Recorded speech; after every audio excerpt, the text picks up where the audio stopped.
আসসালামু আলাইকুম ভিউয়ার্স, কেমন আছেন সবাই? আশা করছি সকলে ভালো আছেন। আপনারা কিভাবে ইউটিউব চ্যানেলের লিংক ফেসবুক পেজের বায়োতে অ্যাড করবেন, আজকের এই ভিডিওটি শেষ পর্যন্ত দেখতে থাকুন। ভিডিওটির মূল কাজে যাওয়ার আগে আপনার কাছে ছোট্ট একটি রিকোয়েস্ট থাকবে। আপনি যদি আমার এই চ্যানেলে নতুন হয়ে থাকেন তাহলে অদমে চ্যানেলটা সাবস্ক্রাইব করে পাশের বেল আইকনটি প্রেস করে এইরকম ইন্টারেস্টিং ভিডিও পাওয়ার জন্য। সর্বপ্রথম আপনি ইউটিউব চ্যানেলের লিঙ্কটি কপি করে নেবেন। জাস্ট আপনারা ইউটিউবের ভিতরে প্রবেশ করবেন। যদি আপনারা ইউটিউব চ্যানেলের লিঙ্কটি কপি করতে না পারেন, জাস্ট আপনারা এখানে সার্চ বক্সে পেয়ে যাবেন। জাস্ট সার্চ বক্সে আপনার ইউটিউব চ্যানেলের নামটি এখানে লিখে দিবেন। জাস্ট লিখে দেওয়ার পর আপনারা একদম উপরেই দেখতে পারবেন থ্রি ডট আইকন। জাস্ট এই থ্রি ডট আইকনের উপর ক্লিক করে দিবেন। থ্রি ডট আইকনের উপর ক্লিক করে দেওয়ার পর নিচেই দেখতে পাচ্ছেন শেয়ার অপশন। আপনারা শেয়ার অপশনের উপর ক্লিক করে দেওয়ার পর এখানে দেখতেই পাচ্ছেন কপি লিঙ্ক অপশন। আপনারা কপি লিঙ্কে ক্লিক করে কপি লিঙ্ক করে নেবেন। জাস্ট এখান থেকে আপনারা বেরিয়ে যাওয়ার পর আপনারা ফেসবুক অ্যাপসের ভিতরে প্রবেশ করবেন। ফেসবুক অ্যাপসের ভিতরে প্রবেশ করার পর এই থ্রি ডটে ক্লিক করে আপনারা সেই ফেসবুক পেজটা এখান থেকে সুইচ করে নেবেন। যে ফেসবুক পেজের বায়োতে আপনারা ইউটিউবের লিঙ্কটি অ্যাড করতে চাচ্ছেন। জাস্ট আমি অলরেডি সুইচ করে নিয়েছি। জাস্ট আপনারা এখানে প্রোফাইলের ভিতরে ক্লিক করবেন।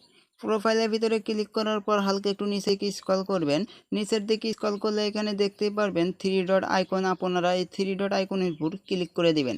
থ্রি ডট আইকনের উপর ক্লিক করে দেওয়ার পর আপনারা এখানে দেখতে পারবেন অ্যাড অ্যাকশন বাটন। জাস্ট আপনারা এই অ্যাড অ্যাকশন বাটনের উপর ক্লিক করে দিবেন। অ্যাড অ্যাকশন বাটনের উপর ক্লিক করে দেওয়ার পর এখানে কিন্তু আপনাদের ভিন্ন ভিন্ন সিলেক্ট করা থাকতে পারে। জাস্ট আপনারা এখানে রিমুভ বাটনের উপর ক্লিক করে দিবেন। রিমুভ বাটনের উপর ক্লিক করে দেওয়ার পর এখানে দেখতেই পাচ্ছেন এডিট বাটন। জাস্ট আপনারা এডিট বাটনের উপর ক্লিক করে দিবেন। এডিট বাটনের উপর ক্লিক করে দেওয়ার পর হালকা একটু নিচের দিকে স্ক্রল করবেন। নিচের দিকে স্ক্রল করলে এখানে দেখতে পারবেন ওয়াচ নাও। জাস্ট আপনারা এই ওয়াচ নাও এর উপর যখনই এখানে টিক মার্ক করে দিবেন তখন কিন্তু আপনারা এখানে ওয়েবসাইট বললে একটি অপশন দেখতে পারবেন। এই ওয়েবসাইটের ভিতরে আপনাদের সেই ইউটিউবের লিঙ্কটা পেস্ট করে দিবেন। যে লিঙ্কটি পেস্ট করতে বলতেছিলাম সেই লিঙ্কটা এখানে পেস্ট করে দেওয়ার পর এখানে দেখতেই পারছেন সেভ আইকন। আপনারা এই সেভ আইকনের উপর ক্লিক করে দিবেন। সেভ আইকনের উপর ক্লিক করে দেওয়ার পর কিন্তু আপনাদের এইখানে অ্যাড হয়ে গেল। জাস্ট আমি যদি এইবার আপনাদেরকে বেরিয়ে গিয়ে দেখাই, জাস্ট আপনারা পুনরায় আবারও এখানে থ্রি ডট আইকনের উপর ক্লিক করে দিবেন। থ্রি ডট আইকনের উপর ক্লিক করে দেওয়ার পর এখানে দেখতেই পাচ্ছেন একজন ভিউয়ার্সের সামনে কীরকম শো হতে পারে। আপনারা এই ভিউ অ্যাসের উপর ক্লিক করে দিবেন। ভিউ অ্যাজের উপর ক্লিক করে দেওয়ার পর দেখতেই পাচ্ছেন একজন ভিউয়ার্সের সামনে এরকম ইন্টারফেস শো হবে। জাস্ট আপনার প্রোফাইলে যখনই আসবে তখন কিন্তু এখানে ইউটিউবের লোগোটা দেখতে পাবে।